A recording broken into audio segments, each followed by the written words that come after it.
He left nothing, not a single dollar, not even a coin. And when Margaret lifted that plate with her tired hands, what she found underneath it did not just change her day. It changed the entire direction of her life. The morning had started the way most mornings did at the Blue Ribbon Diner, slow and quiet at first. The kind of quiet that feels almost peaceful before the rush begins. The checkered floor caught the early light coming through the windows. Black and white squares worn smooth by years and years of footsteps, going back and forth. The red vinyl booths held the warmth of the room, and the smell of fresh coffee and buttered toast moved through the air like something familiar and kind. Margaret had worked at the Blue Ribbon for 6 years. She knew every corner of that place. She knew which booth wobbled and which one didn't. She knew which regulars wanted their coffee black and which ones wanted so much cream it barely looked like coffee anymore. She knew how to carry 3 plates at once without spilling, and how to smile even when she hadn't slept more than 4 hours the night before. This particular morning, her daughter Sophia was with her. The babysitter had canceled the night before with a short text and no explanation, and Margaret had no one else to call. Her mother lived 3 states away. Her sister was dealing with her own troubles. So she had bundled little Sophia into her red shirt and her tiny jeans, the ones with the embroidered flowers on the pocket, and brought her along to work. Her manager, a tired but decent man named Carl, had simply looked at the child, looked at Margaret, and nodded without saying a word. That nod meant everything. Sophia was 2.5 years old and had her mother's dark eyes and her father's light hair, though her father had not been in the picture for over a year now. He had left quietly, the way some people do, without a fight and without a reason that made any real sense. Margaret had cried for a few weeks, and then she had stopped crying and started working harder. That was the only thing she knew how to do. Work harder. Keep going. Make sure Sophia had what she needed. The morning rush came and went. Margaret moved through it steadily, refilling cups and calling orders back to the kitchen and wiping down tables between customers. Sophia sat in the corner booth with a small cup of dry cereal and a worn stuffed rabbit named Piotr, which had been a gift from Margaret's own mother years ago. The little girl was calm and content, watching the room with wide, curious eyes, and Margaret kept glancing over at her between tables, the way mothers do when they cannot fully let go of the watching. It was around 10 in the morning when the man walked in. He came through the door wearing a suit that Margaret could tell, even from across the room, cost more than 2 months of her salary. It was a pale gray suit, perfectly fitted, with a silk pocket square folded just so. His shoes were polished to a shine that reflected the overhead lights. He was older, perhaps in his mid-60s, with silver hair combed neatly back and the kind of posture that came not from effort, but from a lifetime of assuming he was the most important person in whatever room he entered. He stood near the entrance for a moment, looking around the diner, the way someone might look at a menu they had already decided they didn't like. Then he chose a booth near the window and sat down without waiting to be seated. Margaret walked over with a menu and a smile. He did not look up right away. He was looking at his phone, scrolling with his thumb in the slow, deliberate way of someone who had all the time in the world, because time bent itself around them.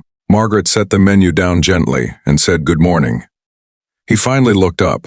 His eyes were sharp and pale, the color of winter sky. He ordered without looking at the menu. Black coffee, 2 eggs over easy, white toast, no butter. Margaret wrote it down and went to place the order. She came back with his coffee first, setting it carefully on the table. He did not acknowledge it. He was on a phone call now, speaking in low, clipped sentences about numbers and holdings and percentages. Margaret refilled the sugar caddy at the next table and moved on. When his food came out, she brought it over with the same quiet steadiness she brought to every table. 2 eggs over easy, slightly golden at the edges, white toast, dry, just as he had asked. She set it down without interrupting his call and stepped away. For the next 20 minutes, the man ate slowly and said very little to anyone. He finished his call. He looked out the window. He drank his coffee in small sips. He seemed like a man with a great deal of money and very little warmth, the kind of person who had learned long ago that the world would arrange itself around him and so had never needed to arrange himself around anyone else. When he was done, he stood up, straightened his jacket, and walked toward the door. He did not stop at the counter. He did not leave anything on the table. He simply walked out, and the door swung shut behind him, and the little bell above it rang once into the quiet of the room. Margaret came to clear the table a few minutes later. Sophia settled on her hip now because the little girl had grown tired of her cereal and wanted to be close. Margaret looked at the table. The plate was empty. The coffee cup was drained, and there was no tip. Not $1, not a quarter, nothing at all.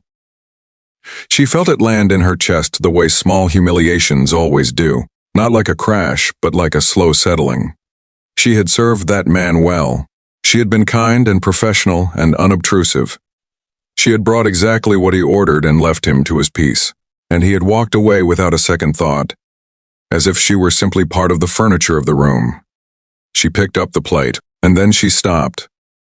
Underneath the plate, pressed flat against the table so it wouldn't shift or move, was a folded piece of paper. Not a receipt, not a napkin. A real piece of paper, cream-colored and thick.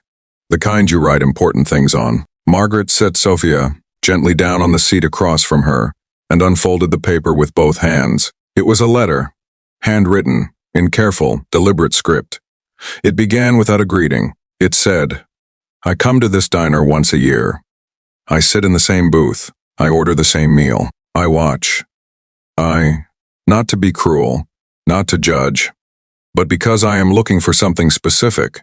I am looking for someone who does their job with dignity when they believe no one important is watching. Today, I watched you. I watched the way you moved through this room. The way you looked at your daughter between tables, checking on her without making her feel watched. The way you cleared my table without sighing. The way you smiled at the older man in booth 3, even when he snapped at you about his order. You did not flinch. You did not dim. I have spent 40 years building things. Companies, properties, foundations. And the thing that I have learned, the only thing that has ever truly mattered, is that character is not what people perform when they know they are being seen. It is what they do in the quiet moments, in the tired ones. I did not leave a tip on the table. Margaret turned the paper over. What I left is in an envelope at the front counter, sealed with your name on it. Inside is a certified check. It is not charity. It is an investment in you, in your daughter. It is enough to pay for 2 years of school, whatever school you choose, or to start whatever small thing you have been too exhausted to believe you could start. There is also the name of a woman named Irina, who runs a child care center 2 blocks from the community college. She is expecting your call. Her number is below. You do not owe me anything. You do not need to find me or thank me. Just keep doing what you do. The world needs more of it. It was not signed with a full name, only 2 initials at the bottom, neat and small. Margaret sat very still for a long moment. Sophia reached across the table and touched her mother's hand with one small finger, the way children do when they sense something is happening that they cannot name. Margaret looked at her daughter, at her light hair and her dark eyes and her little red shirt. She thought about the 4 hours of sleep she'd had.